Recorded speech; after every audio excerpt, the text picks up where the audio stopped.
in the Prasad memo there were 10 child deaths that were for sure. And I think you talked about this. I think maybe I recall you were talking about 6 child deaths rather than 10. Did I get that right, or maybe I'm Yeah, misremembering the number? I've heard, so there's various versions of the story. Uh, but it absolutely starts with, because I was there, it starts with Tracy Beth Hogue, uh, who's a very, lovely person, very hardworking, increasingly aligned with Marty, mentored by Retzef Levy, MD, MPH, that has done good work during COVID, and particularly in epidemiologic data analysis. She was appointed as the liaison between FDA and the ACIP.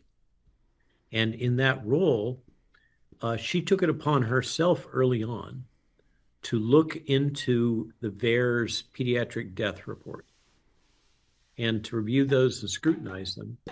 And as I recall, she came up with at least 6 that she presented to the COVID working group, headed up by Retzef, and shared with us details of those cases, which are quite shocking, in my opinion. And the gentlest way to put it is very clear evidence of cover-up by CDC staff and leadership. Right. So And they knew the shots were killing kids, and they basically said nothing, and there's no it's black worse than box that. It's warning. worse than that. It's worse than saying nothing. They actively covered it up. So in other words, the only thing worse than saying nothing is actually lying to the American people and saying the opposite of what happened.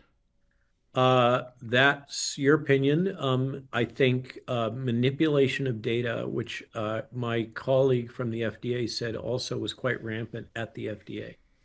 So So falsification and manipulation of data at the FDA on this topic, I was told, was commonplace.